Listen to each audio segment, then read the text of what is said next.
그러면 법인세조차 거의 내지 않고 이 자금으로 부동산 임대업하는 회사들이 많이 있어요. 중소기업에서 배제가 되고 24억 정도를 무이자로 돈을 빌려줄 수 있습니다. 불균등 저가 감자 증자예요. 법인하고 법인끼리 짜고 칠 수 있다. 네, 그렇죠.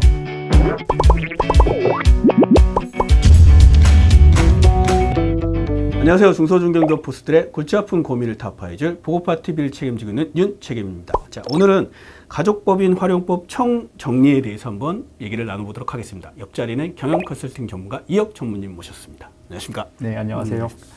대부분 중소기업이 가족으로 구성된 법인이다 보니까 이 가족법인만의 장점을 좀 활용해서 좀 이렇게 해보고 싶어 하시는 대표님들이 되게 많으실 것 같습니다. 최근에 되게 많고요. 네. 또 이런저런 정보를 이제 유튜브를 통해서나 또 다른 채널을 통해서 많이 듣고 계셔요.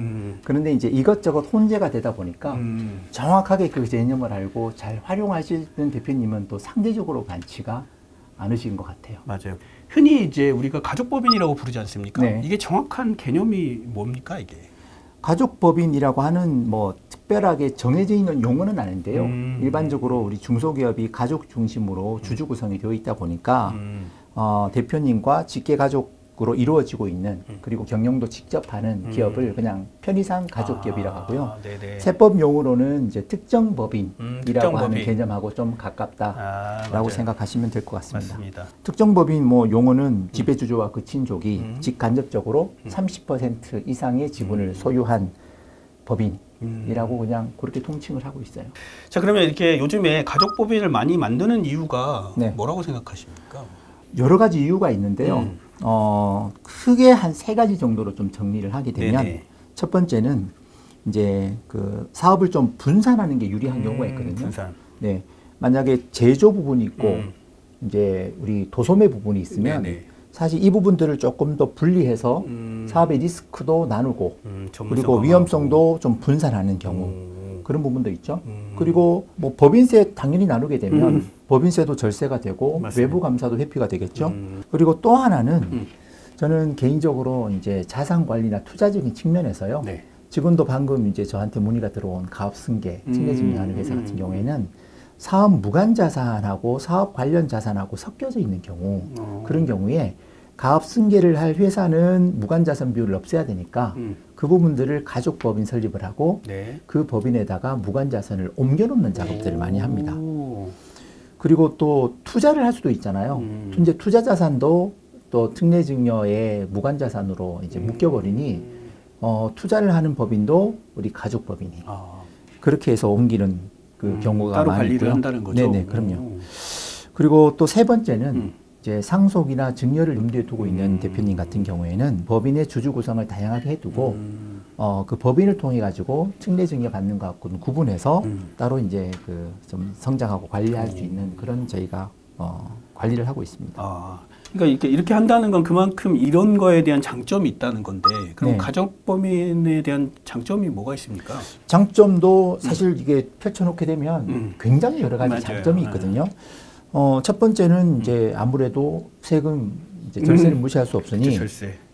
어느 CEO 같은 경우에는 이제 본인의 사업장에 대한 비용 처리 부분 또 근로자니까 여러 가지 퇴직금이라든지 소득공제, 비과세 부분들이 좀 있을 수 있고요. 그리고 개인사업은 50% 소득세인데 법인은 19% 절반이 안 되는 세율 부담으로 더 많은 투자 재원들을 좀 확보할 수 있는 부분들.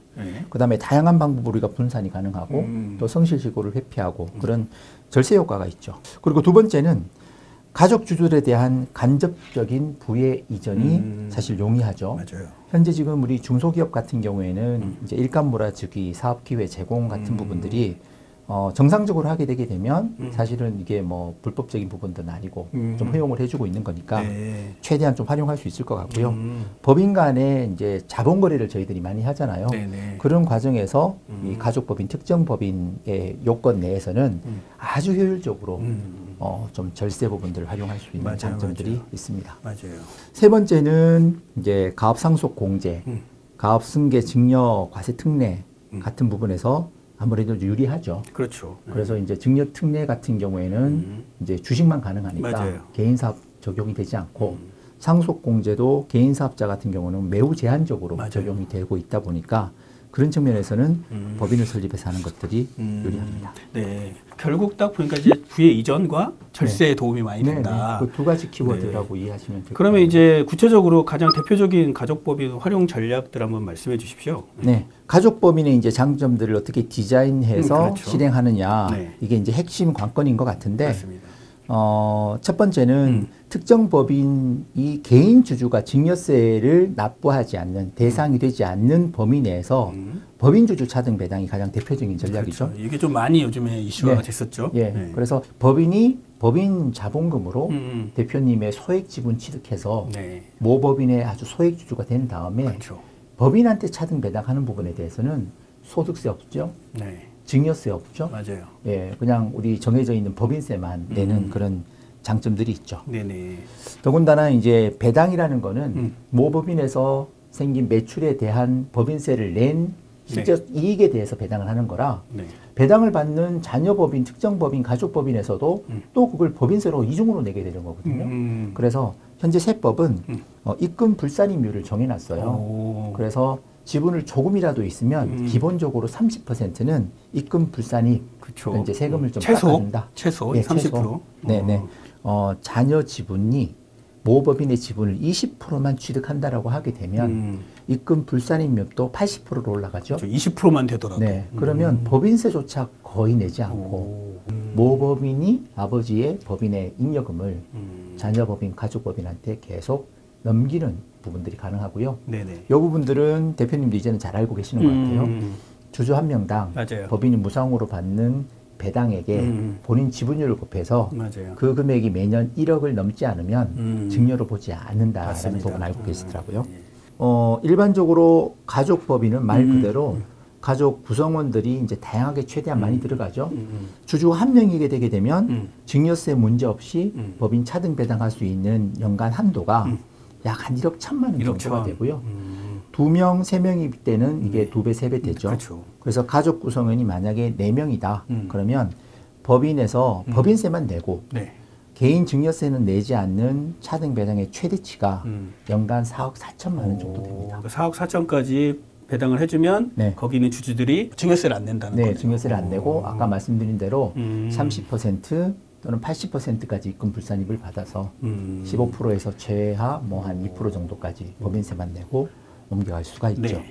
그런데 올해 네. 지금 최근에 25년도 개정세법에 네네. 여기 변경된 내용이 좀 있습니다. 아, 네네. 이 부분들은 아마 대표님들께서 정확하게 아직까지 인지를 못하고 계실 거예요. 네.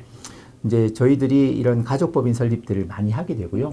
이 법인이 뭐 정상적인 사업 목적이 있어서 네. 그런 뭐 제조나 도소매 판매나 이런 그 기업의 영업 행위를 하면 모르겠으나 그냥 일반적으로 가족법인이 아버님 회사에 배당을 받거나 절세를 가수금을 위해서. 받아서 이 자금으로 부동산 임대업하는 회사들이 많이 있어요. 그리고 우리 회사의 매출의 거의 대부분이 배당 받거나 그다음에 그 부동산 취득해서 임대소득으로 되어 있는 법인이 많은데요. 맞아요. 25년에 법이 좀 바뀌었습니다. 네. 그래서 몇 가지 요건들에 해당이 되게 되면 그래서 성실고 확인 대상이 돼버립니다. 세 가지 요건을 같이 충족을 해야 되거든요. 첫 번째는 네. 최대 주주, 지배 주주의 지분율이 50%를 초과하거나 당연히 초과를 하죠. 그렇죠. 두 번째는 부동산 임대업이 주된 사업이거나 아니면 부동산 임대 수입 이자 배당 소득이 전체 매출액의 50% 이상이 되고 상시 근로자 수가 5인 미만이면 당연히 가족법인은 세 가지다. 보통 이게 가족법인이죠. 네, 이게 가족법인이니까. 그렇게 되게 되면 성실신고 확인 대상 소규모 법인이 돼가지고요. 몇 가지 페널티가 있는데요. 일단 성실신고를 받으셔야 돼요. 맞아요. 그리고 중소기업에서 배제가 되고 저희가 법인세율은 2억 이하, 2억 이상의 구간이 나눠져 있잖아요. 맞아요. 근데 처음부터 2억 이하에 대해서도 법인세율이 19% 최고세율이 그냥 중소기업에 갖는 최고세율이 적용이 돼버려요. 결국은 초반 시작부터가 19%를 그냥 하겠다. 네, 그냥 그렇게 돼버리고 세부담이 좀 늘어나죠. 그 외에 뭐 적대비나 업무 추전비에 대한 한도 자체가 2분의 1, 3분의 1로 줄어드는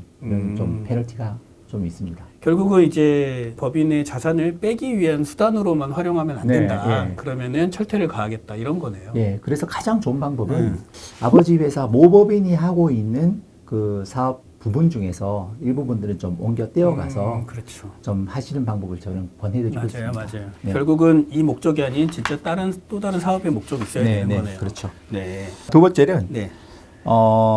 무이자로 대표님께서 그 자녀 가족법인에게 네네. 무이자로 돈을 빌려줄 수 있습니다. 이건 이제 가수금이라고 하잖아요. 예. 그래서 원칙은 저희가 법에서 정한 이자, 국세청장이 고시한 이율이 현재 한 4.6% 정도 되니까 네. 그 이자를 받아야 되는데 법인한테는 한 24억 정도를 빌려주더라도 오. 이자를 받지 않더라도 이거를 증여로 보지 않습니다. 오. 그래서 물론 원리금은 상환해야 되고요. 정식으로 건전소비대차 약정을 하고 거기에 대한 이자율이라든지 네. 원금 상환기는 네. 타인하고 거래하는 것처럼 해야 되지만 우리 세법상으로는 이자를 받지 않더라도 주주 한 명당 네. 연간 1억이 되지 않는 수준에서는 무이자가 가능을 해요. 그러니까 이게 보니까 아까 말씀드린 그 특정 범인에 대한 증여 의제가 1억 원인데 이자를 안 내는 대신 그걸 증여했다고 치고 그게 1억을 안 넣으면 되는 금액이 네.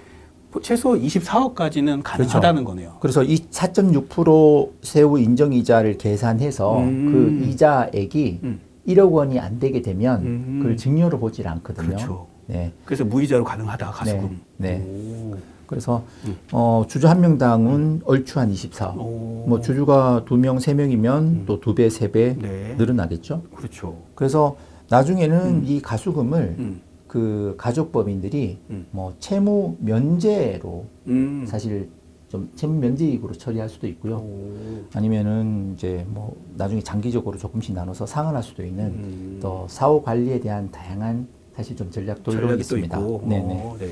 한 가지 좀 주의하실 거는 아까 말씀드린 대로 이게 이제 세법에 나와 있는 부분하고요. 실무적으로 맞아요. 적용할 때는 조금 맞아요. 좀 다르게 보는 부분들이 있어요. 맞습니다. 그래서 이자를 아예 안 받아도 되느냐? 저는 이제 그렇게 하는 거는 좀 조심스럽고요. 위험하고. 네, 그래도 다만 한 1, 2%라도 일정. 네, 일정 이자를 납부를 하고 맞아요. 그다음에 원금에 대한 상환 시기하고 금액들 정확하게 좀 기재를 하고요. 또 실질과세 원칙을 계속 보고 있는 과세당국에서는 맞아요. 이 차용한 가족법인이 상환할 수 있는 능력이 되느냐도 사실은 좀 봐요. 맞아요. 그러면 이걸 나중에 이제 증여라고 얘기할 수도 있거든요. 맞아요. 그래서 어쨌든 가족법인을 설립해 넣는 것 자체가 중요한 게 아니라 이 법인이 그런 고유 목적 사업에 대해서 계속 법인을 성장시켜서 나중엔 장기적으로 상환을 해 나간다. 그렇게 대표님께서 이해를 하고 계셔야 될 것 같습니다. 결국은 진짜 전문가를 통해서 해야겠네요, 이거. 이 네, 부분은. 이거는 정말 좀 실행에 대한 경험이 있는 전문가하고 네. 충분한 상의를 하셔서요. 네. 그렇게 실행을 해야 된다고 제가 말씀을 알겠습니다. 드리고 싶습니다. 세 번째는 지금 우리 부동산이나 다른 이제 주식도 가족 법인한테 증여를 많이 해요. 특히 부동산을 물려주고 싶으신 분들이 많이 있는데 개인한테 주게 되게 되면 결국 뭐 50% 세율까지 개인이 증여세를 내야 되는데 이게 진짜 뭐 실질적으로는 워낙 세부담이 높잖아요. 근데 법인한테 증여를 하게 되게 되면 결국 법인과 그 자녀 개인이 네. 세금들을 좀 나눠 내는 결과도 되고요. 맞아요. 그 다음에 취득가가 나중에 올라가서 법인이 번 이익들을 엑시트 할 때 소득세도 상당히 절세할 수 있는 플랜이 있는데 그 부분은 지난번에 한번 충분히 말씀을 좀 드렸었죠. 그러니까 요즘에도 보면 부동산을 좀 법인에 증여하고 싶다라고 문의 주시는 분들이 많더라고요. 네, 네.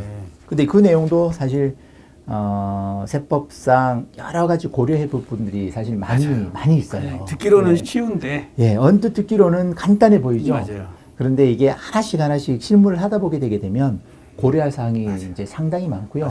특히 이제 사후 관리 부분들 굉장히 중요합니다. 맞아요. 사후 관리가 중요한 것 같아요. 그래서 그 부분도 정말 전문가하고 잘 상의하셔서 따져보고 결정하시라고 말씀을 좀 드리고 싶습니다. 네. 그리고 네 번째는 저희 효과적으로 저희가 작년까지 논의했던 부분들이 불균등 저가 감자 증자예요. 쉽게 말씀을 드리면 기존에 있는 주주들이 그냥 액면가로 그냥 빠져나갈 수도 있잖아요. 네. 나는 그냥 투자 원본만 보고 빠져나가니까 그렇죠. 빠져나가는 주주에 대해서는 소득세 문제는 없는데 네. 그러면 자연히 남아있는 주주의 지분율이 올라가죠. 근데 이제 이게 개인 같은 경우에는 남아있는 주주가 무상으로 이익을 봤다고 해서 당연히 증여세를 내는데 맞아요. 법인 같은 경우에는 그 이익에 대해서 내는 세목은 법인세란 말이죠. 그렇죠. 법인세를 내는데 법인을 지배하고 있는 주주가 결국 배당을 포기한 주주하고 특수관계자하고 있는 우리 특정 법인이잖아요. 네네. 그러면 그 주주한테도 증여 이익에 대해서 증여세 과세를 하는데 그렇죠.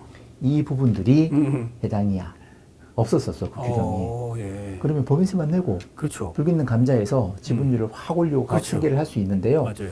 그게 이제 지난달에 세법 개정안 시행령이 나와서 이제 개인 증여세도 과세하는 쪽으로 결정이 됐어요. 그럼 결국은 이것도 개인 주주당 1인당 1억 원이 안 넘게만 네, 안 넘게만 하면 되는데 실질적으로는 다 쉽지가 않다. 쉽지가 않다. 증여세는 좀 나온다. 증여세가 어느 정도 되게 나오더라도 되면, 기존에 있는 증여하고 합산이 되고 그리고 매년 우리가 가족법인한테 배당을 해야 되잖아요. 맞아요. 그런 부분에 대한 또 증여세 합산 부분이 있어서 단순하게 쉽게 할 부분들은 아니다.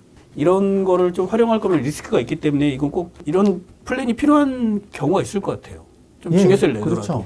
증여세를 내더라도 일반적인 그 특례 적용이 정말 어려운 회사라든지 맞아요. 다른 부분들이 진행하기 좀 불가한 회사 같은 경우에는 내가 증여세하고 따져봐야 되는 거죠. 그렇죠. 그러면 한 방에 증여세를 좀 내더라도 20% 지분 취득하고 향후 꾸준히 모법에 있는 잉여금들을 이렇게 퍼다가지고 넘어가는 과정에서 계속 덜세를 할 수 있잖아요. 맞아요. 그 전체적으로 한번 5년, 10년 스프레드를 해서 현재 내야 되는 증여세 부담하고 한번 비교를 해봐서 한번 결정하는 것도 도움이 되시겠죠. 오히려 직접적으로 증여 특례하는 것보다는 더 효과적인 결과를 만들 수도 있거든요. 맞아요. 왜냐하면 또 증여특례 같은 경우나 가업상속 공제는 사후 관리가 좀 힘든 부분도 있기 때문에 네네. 차라리 이런 방법을 좀 활용하는 것도 나쁘진 않다고 생각이 듭니다. 그렇죠. 자, 그러면 어쨌든 가족법인을 활용하면 좋은 게 많은데 아까도 말씀을 주셨듯이 좀 주의할 점이 진짜 많은 것 같아요. 네. 늘 말씀드리지만 과세 당국에서는 얼마든지 법인하고 개인 주주끼리 또 법인하고 법인끼리 짜고 칠 수 있다. 네, 그렇죠. 소위 그렇게 보죠. 맞아요. 비싸게 사주고 싶고 싸게 팔고 싶고 뭐 당연히 그런 마음들이 있겠죠. 맞아요. 그래서 정상적으로 타인하고 거래했던 똑같은 가액하고 절차를 거쳐서 사실 거래해야 됩니다. 그래서 이제 이 가공회사 또는 도관 거래로 의심이 되게 되면 이런 저희 법인 차등 배당이라든지 거래 자체를 좀 부인하고 이게 증여로 볼 수 있는 부분이 있고요. 또 법인세법상 소득세법상 부당행위 계산 부인 문제도 있고요. 또 일감 몰아주기나 사업기회 제공 자체를 또 증여 의제로 볼 수 있는 부분이 있고요. 또 이제 합병 분할 그 현물 출자 같은 이런 그 자본 거래가 불공정하게 됐다라는 부분들이 또 이슈가 돼서 문제가 될 수 있는 부분이 있어요. 제일 좀 조심해야 되는 부분들은 항상 세법은 이제 실질과세 원칙이라는 게 있거든요.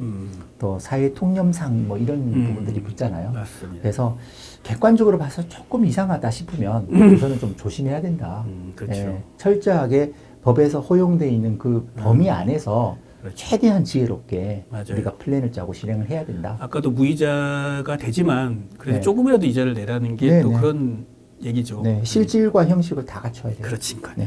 자, 그러면 이 가족법인 좀 활용한 사례가 있으십니까? 가족법인 설립을 해서요. 법인 차등 배당도 많이 하고 있고요. 이제 부동산 증여도 하고 있고요. 맞아요. 앞으로 올해는 이제 사업 무관 자산을 가족법인한테 지금 옮기는 작업들을 많이 지금 진행을 하고 있습니다.